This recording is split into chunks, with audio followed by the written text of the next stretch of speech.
She thought it would be just another shift. Another long morning at the diner where smiles had to be forced and disrespect had to be swallowed.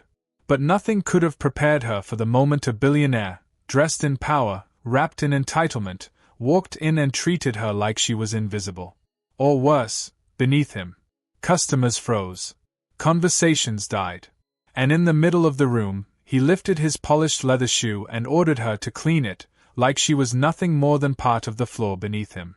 She felt every eye watching, waiting, some with pity, some with fear, and some with quiet approval. But what none of them expected was what she did next. Because sometimes, the people the world pushes down the hardest are the ones carrying storms no one sees coming. And in that moment, between humiliation and courage, she made a choice that didn't just change her life, it exposed something much bigger. A truth most people know exists, but pretend not to see. So what does a black waitress do when a billionaire tries to break her dignity in front of a crowd? What she did next left him speechless. Before the story begins, tell me, where, before that morning turned into a storm, her life looked like quiet survival. Ava Thompson, 28 years old, had grown used to early alarms, empty streets, and the soft hum of the city before sunrise. She worked the opening shift at Riverside Diner, a small, aging place tucked between office buildings that ignored it during the day and lonely streetlights that guarded it at night. It wasn't glamorous. It wasn't easy. But it was steady, and steady was all Ava needed to keep herself and her younger brother Malik afloat. Every morning, she walked through the same worn glass doors, tied the same apron, and breathed in the familiar scent of coffee that had been brewing for decades. She greeted the same regulars, truck drivers, nurses coming off night shifts, and construction workers grabbing a quick meal before the day heated up. They liked Ava. She listened when others rushed. She remembered details no one expected her to. She made people feel human in a world, but behind her gentle smile was a weight she carried quietly. The world had never made things easy for her. She'd learned to withstand stares that lingered too long, comments coated in sugar but dripping with judgment, and the constant pressure to work twice as hard for half as much. Yet she never let bitterness take her kindness. She believed dignity was something no one should be able to steal. Still, even with her strength, there were moments that reminded her how fragile stability could be. Malik's school fees were rising. Rent wasn't getting cheaper. And every shift mattered more than the last. Ava didn't complain. She just pushed forward, step after step, day after day, hoping the world would eventually meet her halfway. That morning felt like any other. The sun was barely stretching over the horizon when she started setting tables, wiping down menus, and preparing for the breakfast rush. The diner was quiet, almost peaceful, with only the low rumble of a radio filling the air. Nothing about the start of her shift warned her that something was coming. Something unusual. Something that would ripple far beyond the walls of the diner. But tension has a way of creeping in before you notice it. A feeling. A shift in the air. The kind of unease you can't name, but your body recognizes long before your mind catches up. Ava sensed it before the door even opened. The bell above the diner door jingled, a small, delicate sound that should have blended into the morning routine. But the moment it rang, Ava felt her body stiffen. The air shifted. Conversations faded. Even the hum of the radio seemed to drop into silence. It wasn't the kind of reaction that made sense at first. It was instinct. A warning. He stepped inside with the confidence of someone who believed the world existed for his convenience. Grant Hollingsworth, a billionaire whose name floated across business magazines and luxury headlines, wasn't the type to wander into a humble diner like Riverside. Not unless he took a wrong turn or needed something. And men like him rarely needed anything that didn't serve their own ego. Ava had seen wealthy customers before. But this was different. His presence didn't just fill the room, it pressed on it. His eyes scanned the diner like he was looking at something beneath him, something he could buy, use, or discard without thought. He sat at a booth without waiting to be seated, tapping his polished shoe against the floor impatiently. Ava approached with her usual calm professionalism, but inside, unease stirred like a quiet storm preparing to rise. Before she could speak, he snapped his fingers. Not a greeting, not a request. Ava swallowed the sting of disrespect and managed a steady tone as she asked what he'd like to order. But he didn't answer immediately. Instead, he looked her up and down with a slow, deliberate gaze that made her skin crawl, not because of who he was, but because of what his expression revealed. Entitlement, arrogance, and something colder, something that told her he didn't see a human being standing in front of him. Only someone he believed should serve him. He finally ordered, not bothering to say please. He criticized the menu, the table, the lighting, anything he could find, to assert control. Ava endured it with remarkable composure. She'd learned long ago that reacting only gave people like him more power. But even as she maintained her professionalism, the tension grew thicker, stretching tight across the room like a wire ready to snap. As she delivered his food, he made no attempt to hide the way he watched her. Not with admiration, no. This was the gaze of someone measuring how much disrespect he could unload before she broke. Then it happened. A small smear of dust brushed across his expensive shoe, likely from the floor he'd been tapping so aggressively. He stared at it for a long second. Then he looked at Ava.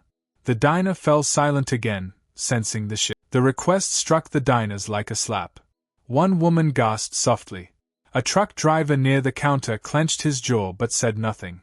Two young men exchanged uncertain glances, clearly uncomfortable but unwilling to step into conflict. Ava stood frozen. Not in fear, but in shock. In disbelief. In the painful realization that this man truly saw her as someone he could publicly degrade without consequence. And his stare dared her to refuse. He knew what he was doing. Men like him always knew the power they held, financial, social, and racial.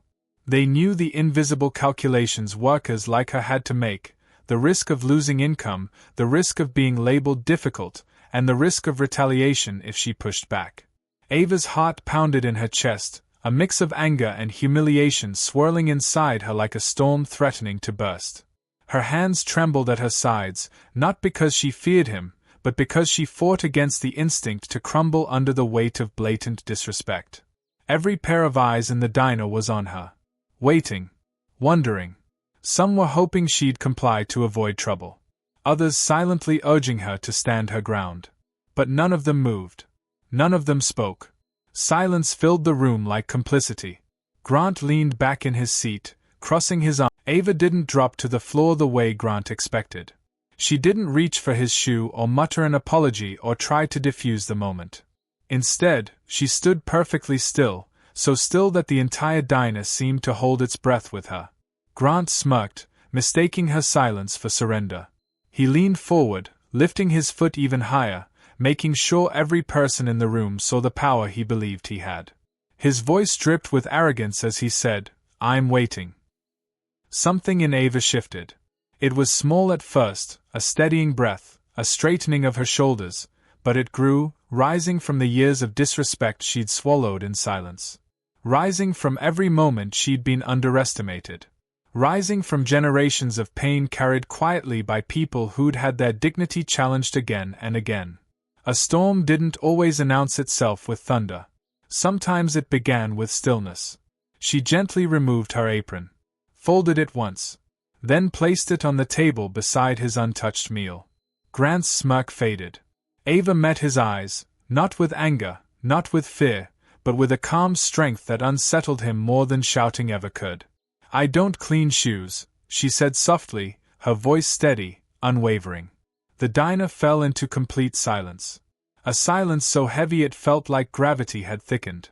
Grant scoffed, the flush creeping up his neck betraying the cracks in his confidence. "Do you know who I am?" he demanded, raising his voice loud enough to echo. But Ava didn't flinch.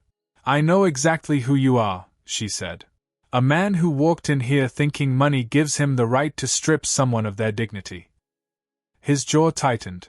He wasn't used to this. He wasn't used to resistance. Especially not from someone he had already mentally placed beneath him. Anger. Ava stepped back, but not in fear, in freedom.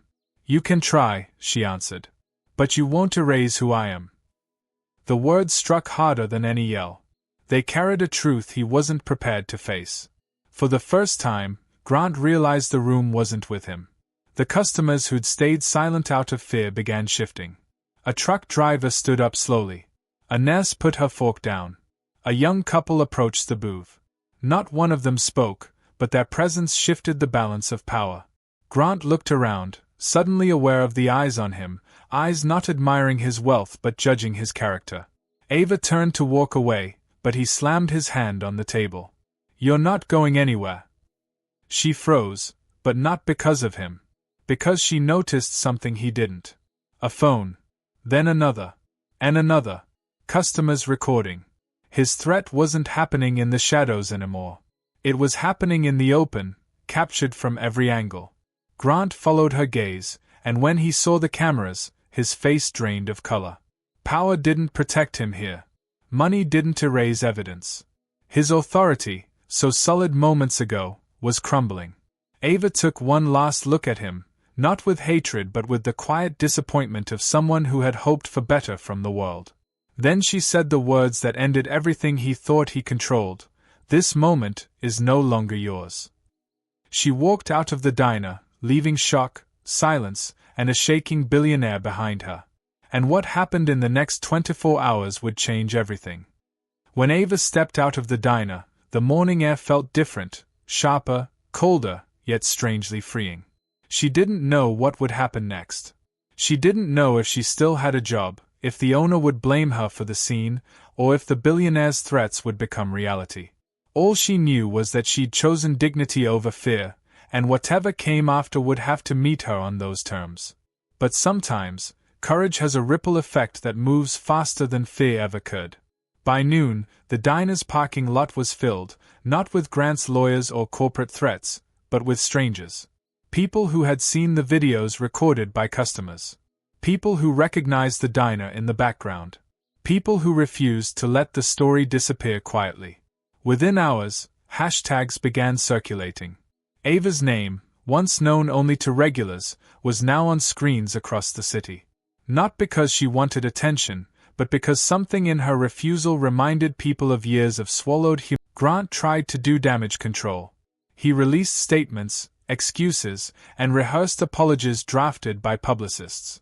But the footage spoke louder than his words. The entitlement in his voice. The smug lift of his shoe. The moment his facade cracked beneath the weight of accountability. For once, a man used to owning the narrative found himself powerless against the truth. The diner, instead of crumbling under his threats, began to thrive. Customers lined up not just for food but to show support. Tips increased. Letters poured in.